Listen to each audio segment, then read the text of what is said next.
আর self মারলে start হয় না। শোরুমে গেছি, 1000-5 টাকা নিয়েছে, কোনো কাজ হয়নি আমার। যে কি প্রবলেম সেই প্রবলেম। চলে এলাম নতুন ভিডিও, নতুন ব্লগ নিয়ে। Welcome to Shambhu motor 46। আজকে একটি দেখতে পাচ্ছেন আমার কাছে আপনারা, যেমনটা BS6G, এটা হচ্ছে 6G। আপনাদের দেখায় গাড়িটা ওপেন করে রেখেছি।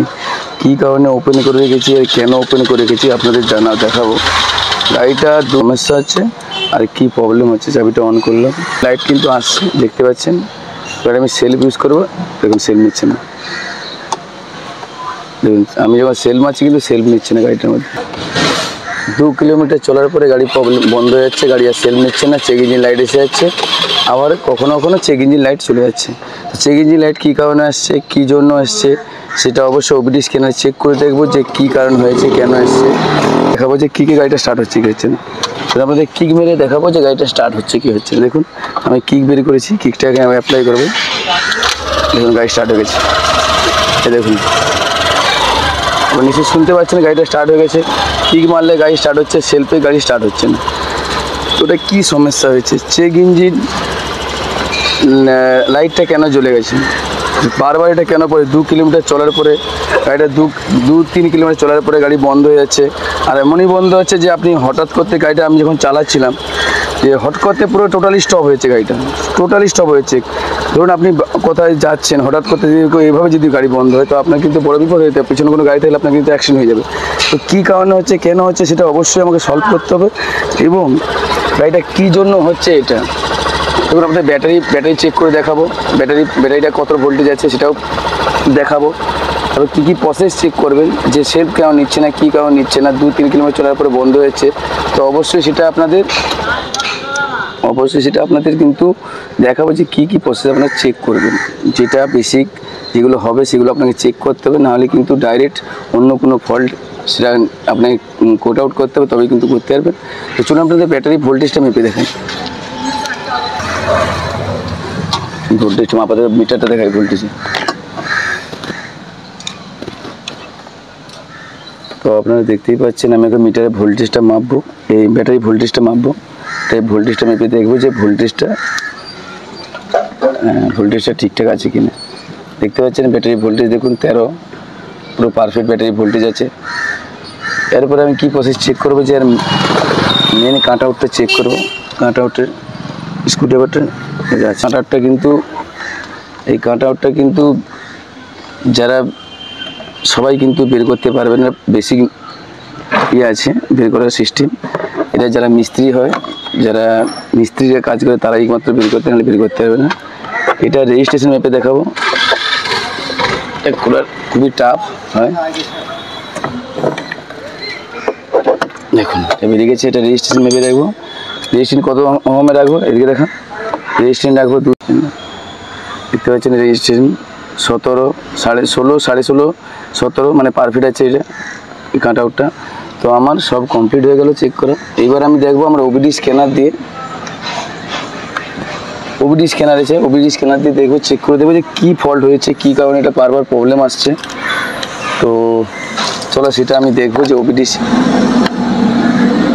অ্যাডাপ্টারটা আমি ওপেন করে নেব। ওপেন করে নিয়েছি।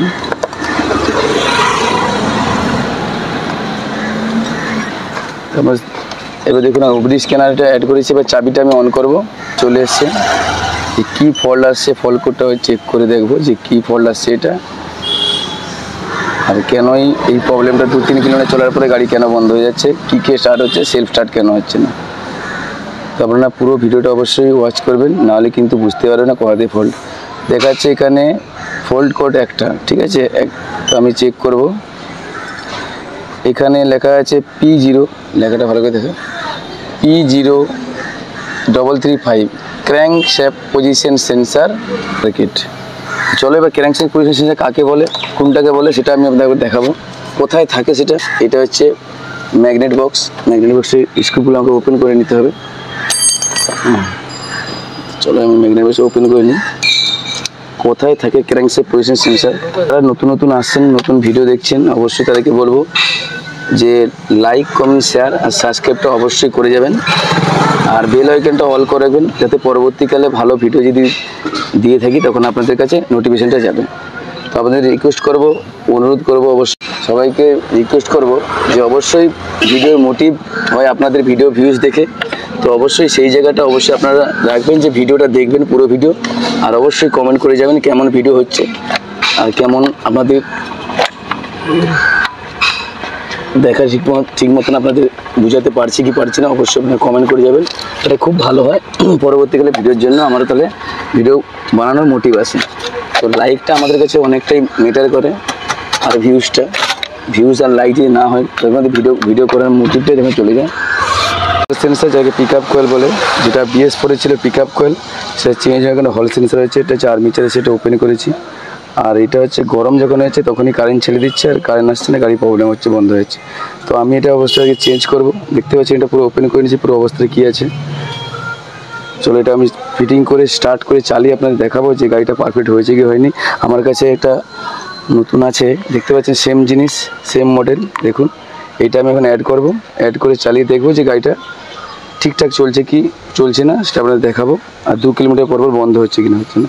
চলো এটাকে ফিটিং করে নিই চালিয়ে ফেলে। তো আপনারা দেখতে পাচ্ছেন আর আর্মিচারটা নিয়ে ফিটিং হয়ে গেছে। এবার এই লিঙ্কগুলো আমি টাইট করে নেবো।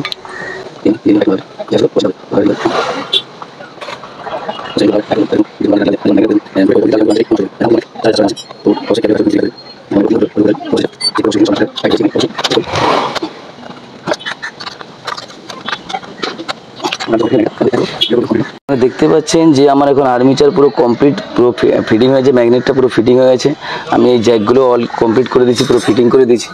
চলো এবার গাড়িটা জাস্ট আমি ফিটিং করে আগে জাস্ট গাড়িটা দেখবো যে আমার গাড়িতে গাড়িটা চাবি অন করার পরে গাড়িটা আমার স্টার্ট হচ্ছে কি হচ্ছে না, যে আমি যে জিনিসটা আমি চেঞ্জ করেছি পারফেক্ট সলিউশন হয়েছে কি হয়নি সেটা আমি এবার দেখে নেবো একবার, তারপরে আমি পুরো ফিটিং করবো, তারপর ওদের চালিয়ে দেখাবো যে গাড়িটা ঠিকঠাক চলছে কি চলছে না। চলুন দেখুন চাবিটা অন করলাম, চেক ইঞ্জিন লাইট এসছে।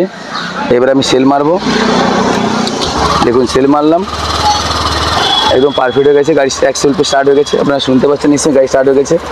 এবার আমি দেখবো যে আমার OBD স্ক্যানারে check engine light, check engine যে MI লাইটটা আসছে সেই MI লাইটটা আমি ডিলিট করে আমি আমার দেখবো মেশিনে OBD স্ক্যানারে যে আবার আমার সেই সেম জিনিস সেম প্রবলেম আসছে কি না বা সেম কোড দেখাচ্ছে কি না। তো চলো আমি এটাকে আমি ডিকোড করে দিই, মানে ডিলিট করে দিই। ডিলিট করার পর আপনাদের দেখাবো যে আমার OBD স্ক্যানার সেই প্রবলেম আসছে কি আসছে না। আপনারা দেখছেন আমি আবার একবার চাই অফ করবো, অফ করে আবার একবার স্টার্ট করে দেখাবো আপনাদের। দেখুন সেলফ আমি ইউজ করবো, দেখুন সেলফ স্টার্ট, এক সেলফে গাড়ি স্টার্ট হয়ে গেছে কমপ্লিট। তো গাড়িটা আমি আবার অফ করছি। এবার চলো আমি স্ক্যানারে আমি দেখে নেবো OBD স্ক্যানারে।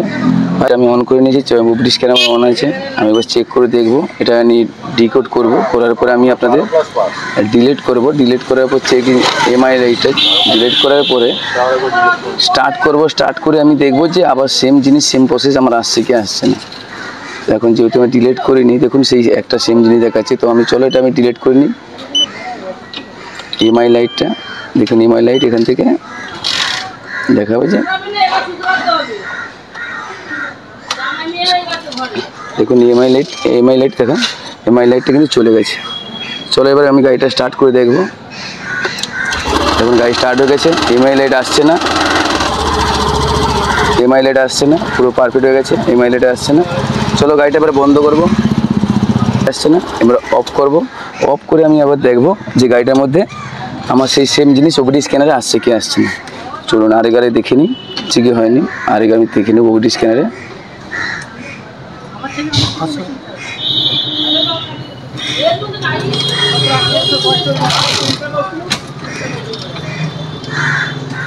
দেখুন এখানে দেখাচ্ছে, দেখুন 0 ফল্ট কোড দেখতে পাচ্ছেন, 0 ফল্ট, দেখুন নো লেগেছে। তো আমাদের অল দেখেছেন পুরো কমপ্লিট হয়ে গেছে আমার কাজটা। এবার তো আমি আপনাদের চালিয়ে দেখাবো এবং কাজটা যে সাকসেসফুল হয়েছে। তো এইভাবেই আমি মানে আপনাদের পুরো ডাইরেক্ট দেখাই, যে কোনোভাবে ফ্রডভাবে দেখাচ্ছি বা পুরো ডাইরেক্ট আপনাদের কীভাবে কাজ করেছি প্রতিটা প্রসেস দেখিয়েছি। এখানে কাছে নিয়ে প্রতিটা প্রসেস আপনাদের দেখিয়েছি, কীভাবে প্রবলেম সলভ করতে হয়, কীভাবে প্রবলেম সেটা নিয়ে কোড করে শর্ট আউট করতে হয় সেটা আপনাদের দেখিয়েছি। কী কী প্রসেস চেক করতে হয়েছে, ব্যাটারি ভোল্টেজ থেকে শুরু করে সবই প্রসেস চেক করেছি। গাড়ি আপনাদের স্টার্ট করে দেখেছি। এইবার আমি দেখাবো যে গাড়িটা কমপ্লিট ফিটিং করার পরে 2 কিলোমিটার পরে গাড়ি বন্ধ হচ্ছে কি হচ্ছে না সেটা আপনাদের দেখাবো। আর গাড়ির মধ্যে কোনো কোড আসছে না, গাড়ি এখনো পুরো কমপ্লিটই আমার ফিটিং হয়ে গেছে। অল কমপ্লিট করে আপনাদের চালিয়ে দেখাবো। ভিডিওটা অবশ্যই কন্টিনিউ করবেন, আর স্কিপ করলে কিন্তু পুরো ভিডিওটা কিন্তু আপনি কিন্তু কিছু বুঝতে পারবেন না, কোথায় কী হয়েছে, কীভাবে এটা প্রবলেমটা ঠিক করেছি, শর্ট আউট করেছি, আপনি কিন্তু পাবেন না। তো তার জন্য অবশ্যই আপনাদের বলবো যে কমপ্লিট ভিডিও দেখুন, আর ভালো লেগে থাকে অবশ্যই লাইক কমেন্ট শেয়ার করবেন। যে দাদাভাইয়ের গাড়ি, সেই দাদাভাই আমার কাছে এসছে, কদিন এই প্রবলেমে ফেস করেছে এবং দাদাভাই কোথায় কোথায় গিয়েছিল, কী কী চেক করেছিল।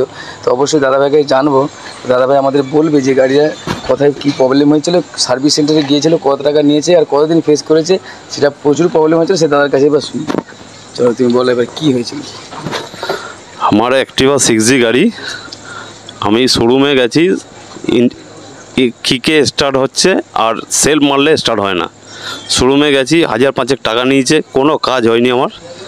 যে কী প্রবলেম সেই প্রবলেম। আমি এই সৌম্য ভাইয়ের কাছে এসেছি, এখন সৌম্য ভাইয়ের কাছে আসার পরে আমার প্রবলেমটা সলভ করেছে, পারফেক্ট কাজ হয়েছে আমার। গাড়ি চালিয়ে দেখেছি, তাই আমি গাড়ি চালিয়ে দেখেছি, এখন পারফেক্ট কাজ হয়েছে আমার। একদিন চালাবো, চালিয়ে আবার জানাবো ওনাকে যে গাড়িটা আমার পারফেক্ট চলছে।